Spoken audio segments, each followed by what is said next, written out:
Čau! Danes bomo pogledali, kaj nas čaka na Kinootoku, ki se pričenja prihodnji teden.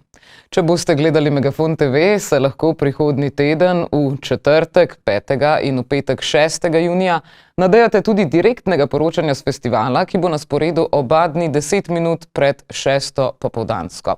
Poročila pa bodo na voljo tudi na našem YouTube kanalu. Za začetek pa, kot ponavadi, poglejmo nekaj novic.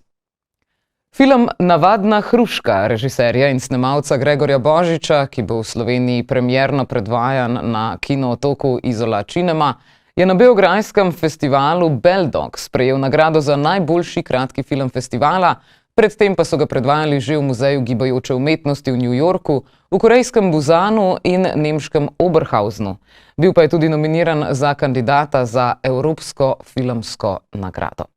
V svojem nagovoru ob prejetju nagrade pa je Gregor Božič izrazil še svojo podporo srbskemu narodu v njegovih vztrajnih protestih. Sicer pa so nagrade podelili tudi že v Cannesu na Mednarodnem filmskem festivalu, čeprav jih skoraj ne bi, ker so na dan zaključne prireditve v mestu doživeli obsežen izpad elektrike, pravi električni mrk. Preklopiti so morali na alternativno oskrbo oziroma po domače na agregate. Kakorkoli, Zlato palmo, največjo nagrado festivala, je prejel film Preprosta nesreča iranskega režiserja Džafarja Panahija, ki pripoveduje o 5 Irancih, ki se soočijo z moškim, za katerega menijo, da jih je mučil v zaporu. Filmar je bil na festivalu prvič po 15 letih. V zahvalnem govoru pa je ljudi, predvsem svoje sodržavljane iz Irana, pozval, naj pustijo ob strani vse težave in vse razlike. Najboljša igralka v Cannesu je sicer postala Francozija Nadia Meliti, ki je v filmu La Petite Dernière odigrala svojo prvo filmsko vlogo. Film pa je na festivalu prejel tudi Kvirovsko palmo za najboljši film z LGBT tematiko.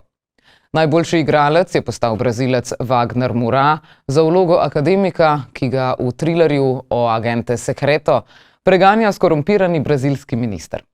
No, režiser tega filma pa je prejel nagrado za najboljšega režiserja.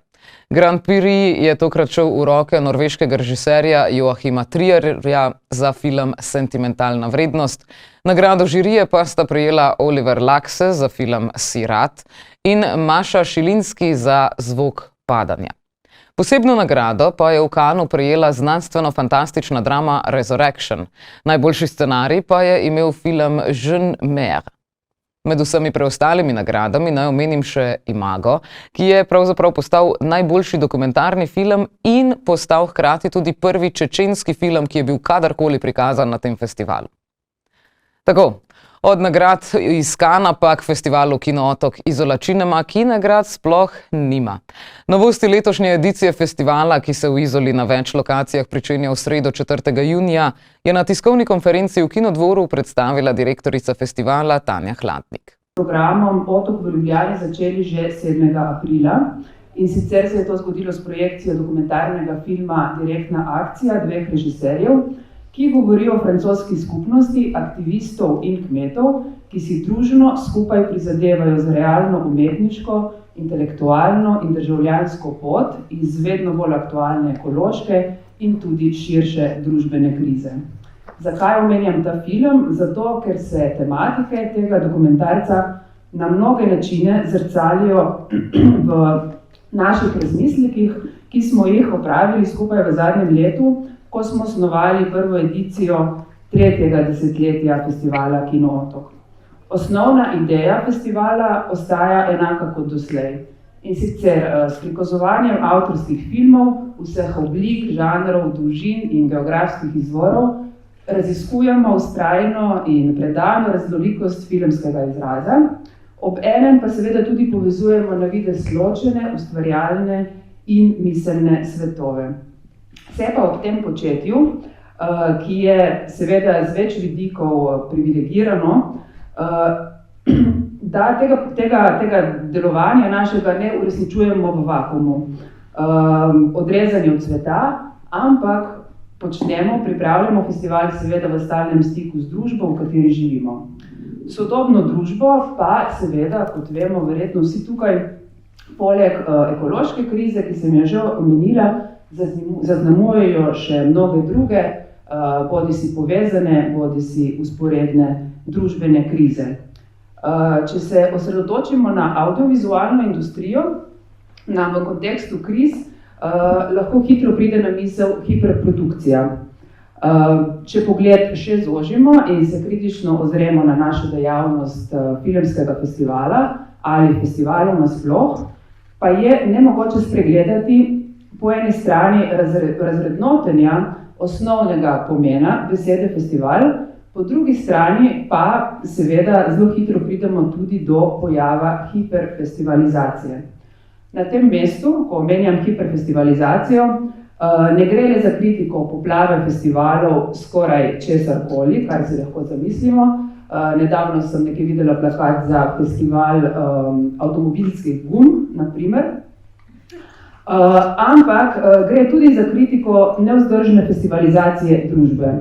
V tej družbi, kot občutimo na lastni koži, je vse manj prostora za umirjenost in poglobitev. In zdi se pogosto, da nekakšna pretirana festivalska zgoščenost traja vsak dan ves čas. Zato smo se na začetku priprav letošnjega festivala vprašali naslednje. Kako je lahko v času, ko nam je ves čas na voljo vse in ko se vse giblje neznosno hitro, format festivala kot zgoščenega večdnevnega dogodka, kako je lahko sploh še aktualen dan danes? Pa še drugo vprašanje, kako, na kakšen način trajnostno realizirati osnoven pomen filmskega festivala kot večdnevne prireditve, ki omogoča pregled dosežkov na mednarodnem filmskem področju. Povzetek naših odgovorov je naslednji. Na 21. Kinootoku zavestno upočasnjujemo tempo. Festival želimo pripraviti tako, kot bi želeli, da bi potekalo naše življenje vsak dan, se pravi vsakdanje življenje. Umirjeno, poglobljeno in tudi zavestno. Filmi na festivalu Kino Otok so večinoma sodobni, družbeno kritični, prihajajo iz držav, o katerih v domačih medijih bolj malo slišimo. Nekateri pa so tudi informativni ali imajo prav poseben filmski izraz, včasih pa tudi vse troje. Spet drugi pa so tudi starejšega datuma. Letos so retrospektivo recimo namenili Kelly Reichardt. V svojih delih namreč Kelly Reichardt obravnava pa en velik protagonist njenih filmov je pravzaprav narava, odnos ljudi do narave in nenazadnje tudi medčloveški odnosi, ki so pa v njenem zelo minimalističnem in tako imenovano neorealističnem slogu pravzaprav opredeljeni kot zelo nekako odtujeni ljudje, so pravzaprav taki zelo marginalizirani liki, ki nekako so prepuščeni milosti in nemilosti sodobnega ameriškega vsakdana. Film, ki bo predstavljen na Kino Otoku, nosi naslov Nočne poti in je njen 5. celovečerni film in je pravzaprav edino njeno delo, ki je bilo pri nas že predstavljeno dobrih 10 let nazaj. Tokrat pa ga pravzaprav ponovno osvetljujemo tudi skozi pogovor, ki se bo zgodil ob filmu. Namreč v sodelovanju s Kinoteko bo predstavljen tudi filmski klub Kinopolis. To je nekako nova dejavnost Slovenske kinoteke, ki smo jo štartali v letošnjem letu in sicer enkrat na mesec. V bistvu potekajo debate ob izbranem filmu, namenjeno so splošnemu širokemu občinstvu. Tokrat bosta pogovor po filmu moderirali Tinkara Uršič-Fratina in Ana Šturm, sodelavki in urednica Ekrana. Bi pa še kar napovedala, da bo tudi revija Ekran v oktobru predstavila res obširen blog o Kelly Reichardt. Program Kino Otoka se v resnici razteza čez celo leto in vključuje vse več krajev Slovenije, vključno s Cerknico, Sežano, Tolminom, Novo Gorico, seveda Izolo, v sklopu Kina Istra pa vse bolj tudi po, seveda, Istri. Kino Istra, Cinema Istria je sicer že 5. leto ali celo 6. leto potujoči kino Zavoda Otok. Giblje se v istrskih mestih in vaseh. Ko smo vzpostavili Kino Istra, Cinema Istra, smo to naredili skupaj z takratnim Motovonskim filmskim festivalom in namen je bil ravno ta, da pripeljemo filme v kraje, kjer jih ni in nagovarjamo tudi širšo splošno javnost in tudi mlade. Vendar se je ta naša sekcija razvila, oziroma Potujoči kino se je razvil izven prvotnega projekta in predvsem se ukvarjamo zadnja leta z filmi in temami, ki naslavljajo širšo regijo, bodisi na takšen ali drugačen način. Hkrati pa so to tudi filmi, tudi kot je Varja že omenila, ravno tudi prav sploh pri Kinu Istra v tem kontekstu, da odkrivamo skupaj preteklost in en tak multikulturni obmejni prostor, kot je Istra, se ravno izraža s film nam velikokrat pomaga razumeti sedanjost, v katero živimo. No, in eden izmed filmov, naj nadaljujem potem takem pri zaključnem filmu festivala, je Vermilio, film Maure del Pero, režiserke, ki je za ta film v Benetkah prejela Srebrnega leva, je pa prejšnji teden tudi zmagoslavje doživela na nagradah Davide di Donatello, ki predstavljajo italijanske Oskarje. In film se predstavlja gorsko vasico, skupnost v gorski vasi v Trentinu, ki je tudi v preteklosti dejansko Vermilio, ta vas je ravno predstavljala, zaznamovala mejo med takratno Avstro-Ogrsko in Kraljevino Italijo. Film se izraža tudi v narečju. Hkrati pa je to film, ki preko ljubezenske zgodbe oziroma vojaških dezerterjev, ki pridejo v to manjšo skupnost, povzroči spremembo življenja in usode ene velike družine. Namreč ta ljubezenska zgodba prikaže, kako se ženska z eno napačno, nepremišljeno usodo lahko zapečati, z nepremišljeno potezo zapečati tako svojo usodo kot usodo družine. In to je tudi film, ko nas na kolektivni ravni zelo močno nagovarja in vse ga boste videli, morate ga pač doživeti. Kot zanimivost pa se mi zdi tudi to zanimivo, da je v 70 letih nagrade Davide Donatello ravno Maura del Pero prvič prejela zgodovinsko nagrado za režijo, torej prvič je ženska prejela nagrado za režijo.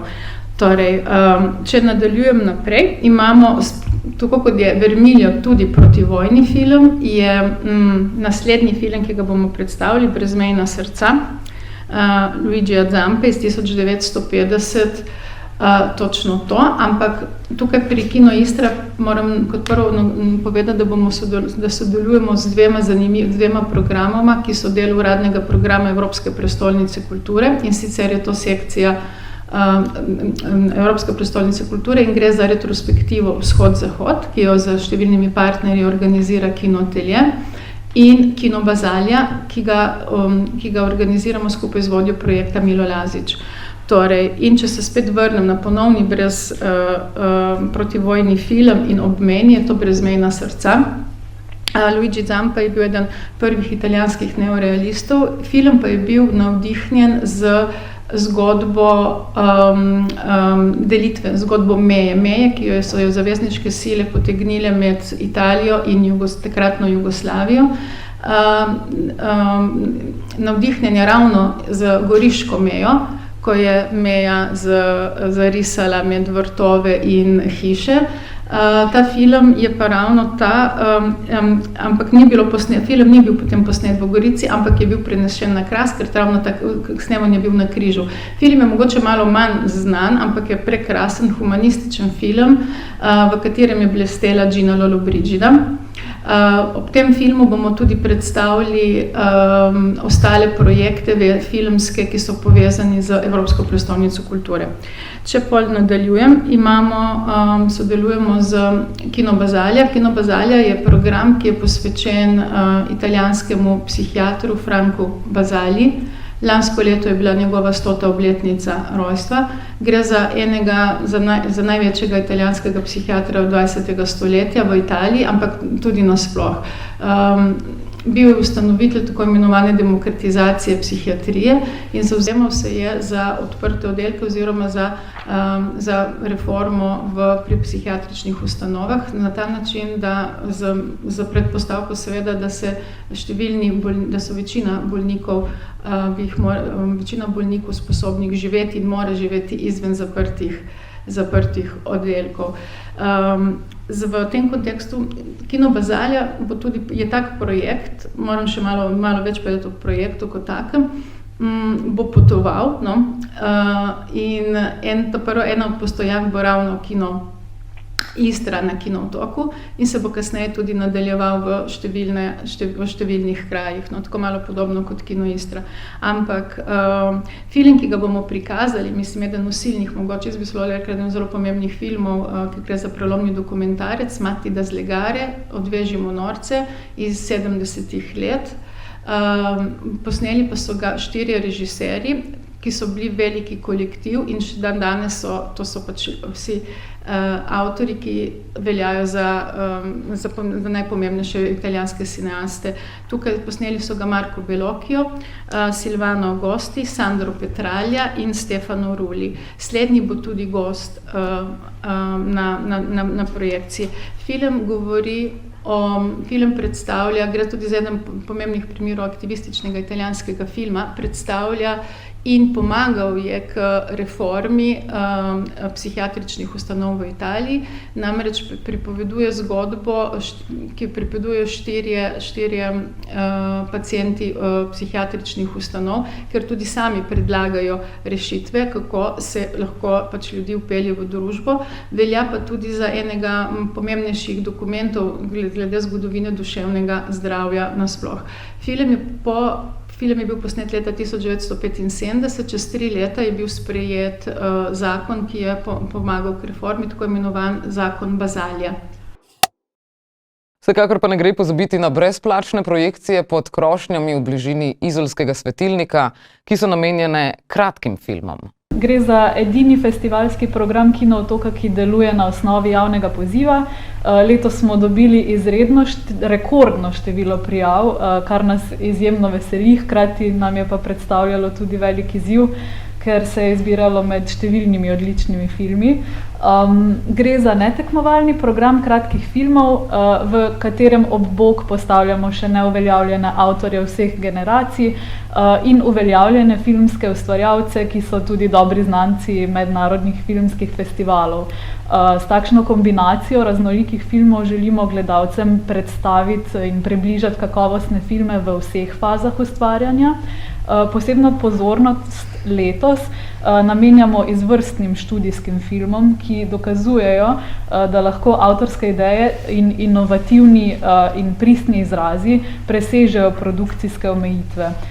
Ponekod smo torej dali prednost filmom, ki so manj znani in ne krožijo po festivalih, pa jih vendarle odlikujeta izjemna iskrenost in nekonvencionalen izraz. Videli bomo veliko filmov iz domače produkcije ter sosednjih držav Hrvaške in Avstrije, pa tudi filme iz drugih koncev Evrope in sveta. Projekcije se bodo kot vedno v primeru dobrega vremena vsak dan odvijale na prostem v bližini Izolske plaže Svetilnik, avtorji filmov pa so povabljeni, da svoje filme predstavijo po projekciji. Zvrst programa ni omejena, gre pa za kratke filme do 30 minut, prednost imajo pa filmi, ki so bili narejeni v letošnjem ali prejšnjem letu. Letos smo program malce skrajšali in s tem pridobili več časa za pogovore z avtorji. Zdaj bom pa predstavila vsak sklop posebej in izpostavila par filmov. Zdaj prvi sklop sredin se osredotoča na temo odraščanja. Ogledali si bomo filme, ki predstavljajo upam, da ste me slišali prej, ki predstavljajo različne faze odraščanja posameznikov in na koncu tudi družbe. Videli bomo študijski film Onkraj obraza režiserke Anje Resman, v katerem se protagonist sooča s strahom pred odraščanjem. Po drugi strani pa v filmu Pevci avstrijskih avtorjev Fabiana Rauša in Zoraha Berghammerja spremljamo deklico, ki jo odraščanje fascinira. V mističnem filmu filipinskega režiserja mlajše generacije Dona Josefusa Rafaela Eblahana z naslovom Vox Humana bomo spremljali pripoved o vzpostavljanju stika s človekom, živečim izven civilizacije, za katerega med ljudmi velja prepričanje, da ima moč povzročanja naravnih katastrof. Filmu, ki govori o človeku, ki je prostovoljno izločen iz družbe, sledi film, o družbi, ki počasi izloča človeka. Gre za eksperimentalni film Sare Bezovšek, Prihodnost je točno takšna, kot ste si jo zamislili, ki nadaljuje umetničin močan in konsistenten opus distopičnih del. Četrtkov sklop raziskuje teme spominjanja in izginjanja, predstavlja zgodbe oseb, ki so ljubljene in živijo v mislih svojih prijateljev, ter zgodbe tistih, ki ostajajo nevidni in jih bomo tokrat morda zaznali prvič. Začeli bomo s kratkim dokumentarnim filmom Kako sem čakal na sonce režiserke Veronike Franceske Štefančič, ki prinaša poklon direktorju fotografije Vilku Filaču. Sledil bo francoski dokumentarec Njihove oči Nikolasa Goroja, ki preko pričevanj odstira nevidno in izkoriščeno delo ljudi, ki trenirajo umetno inteligenco za samovozeče avtomobile. V programu bo tudi igrani film Lane Bregar z naslovom Husky, zgodba poetičnega in bolečega poslavljanja protagonista od lastnega vida. Petkov program z naslovom Družina v soseski nakazuje kompleksne, nežne in prisrčne človeške vezi. V dokumentarnem filmu Babiščina opazujemo odnos med babico in vnukinjo in režiserko Lucijo Rosc. Avtorica na humoren način predstavi ambiciozen projekt nove življenjske poti babičinega zlatega zoba. Jan Krevatin se bo predstavil z novim igranim filmom Grške marelice, zgodbo o preprostosti in lepoti kovanja novih odnosov. Nadaljujemo s filmom Kam se je odneslo hlod, režiserke Tare Caruso-Bizjak, ki kot simbol grajenja in razkrajanja odnosov izpostavi sestavljanke, puzle. Francoski eksperimentalni film 67 milisekund umetniškega dua Fleury Fontaine orisuje dogodek, ki je doletel prijatelje v lastni soseski. Gre za pričanje o tem, kako policijska opresija in družba nadzora vplivata na obstoj posameznikov v javnem prostoru. Sobotni sklop z naslovom Kaj me muči se posveča bolečini. Tako tisti, ki izvira od znotraj, kot tudi tisti, ki prihajajo od zunaj, bolečini v obliki bolezni, a tudi nasilja, strahu in sistemske diskriminacije. V filmu Do you know where the birds live se zgodba avtorice Anje Paternoster izraža skozi preplet eksperimentalne animacije in iskrenega dnevniško izpovednega pristopa. Študijski film Mentor režiserke Tinkare Klipšteter pa na brezkompromisen način obravnava zlorabo moči v študijskem okolju in pasivnost prič spolnega nasilja. Avstrijski film Getty Abortions režiserke Francis Kabiš pa izpostavlja reprezentacijo nosečnosti in splava v digitalni knjižnici stok fotografij. Zadnji program z naslovom Nečloveško se ukvarja s subjekti, ki niso ljudje, temveč prostori, rastline, objekti, narava in živali. Osrednje vprašanje programa je torej, kako premakniti naracijo stran od antropocentrične perspektive in prisluhniti sporočilom nečloveškega sveta. V srbskem dokumentarnem filmu Inventar režiserja Ivana Markovića spremljamo počasno transformacijo nekoč kultnega beograjskega Sava centra, ki pod novim privatiziranim statusom izgublja lastno identiteto. V študijskem filmu Cvetenje nam režiserka Lara Schifrer z nepričakovanim fokusom na sobno rastlino razkriva prizore iz življenja neznanega dekleta. Animirani film režiserke Ane Čigom Maček pred vrati pa z nasičenimi barvami in bizarnimi situacijami mačk z različnimi življenjskimi pogoji odslikava distopično življenje v privilegiranem svetu. Zelo obširen in raznolik program si lahko seveda v celoti ogledate na spletu. Kako pa bo kaj s celovečernimi filmi? Sploh mainstream mediji zelo šepavo spremljajo te dogajanja. Pa bi zato omenila film Izničelne točke, ki je palestinski film, to je omnibus, ki je sestavljen iz ogromen kratkih filmov, tako dokumentarnih, igranih, animiranih in je bil posnet, ko se je genocid v Gazi že začel. Ustvarjali so ga raznoliki palestinski umetniki in nekako odseva realnost začetka tega genocida, ki se danes samo še stopnjuje. To je film iz leta 2024, Izničelne točke, moj naslov.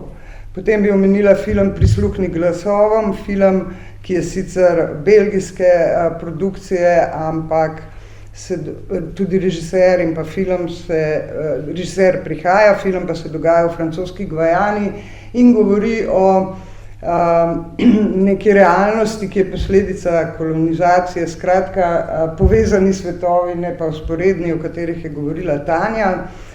Govori o tradiciji skozi neko tradicionalno glasbo in skozi oči glavnega protagonista, ki je otrok, film Prisluhni glasovom.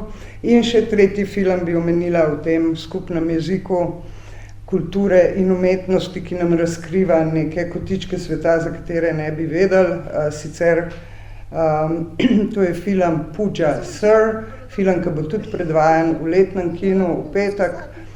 To je nepalski film, ki je sicer policijski thriller, napet, pač policijski thriller, vendar spregovori o mnogo širših vprašanjih, ne samo Nepala, ampak celega sveta, o mizoginiji v različnih strukturah države, naprimer v policiji, o različnih tretmajih družbenih slojev v Nepalu in pa tudi o rasizmu. Če zdaj se vrnem po otvoritvi na letni kino, tokrat letni kino Arigoni, bi samo še enkrat omenila film Igorja Bezinovića Fiume o morte. Namreč film bo po festivalski projekciji v Ljubljani, festival dokumentarnega filma ga je prikazan v Izoli, kjer ga bo predstavil režiser Igor Bezinović, pa tudi direktor fotografije Gregor Božič in pa koproducentka slovenska Marina Gumzi. Verjetno veste, o čem ta film gre. Gre o okupaciji Rijeke, ki se je zgodila po prvi in pred drugo svetovno vojno in ki jo je zorganiziral razvpit fašist, tudi literat in pa sploh en tak politični nastopač Gabriele D'Annunzio.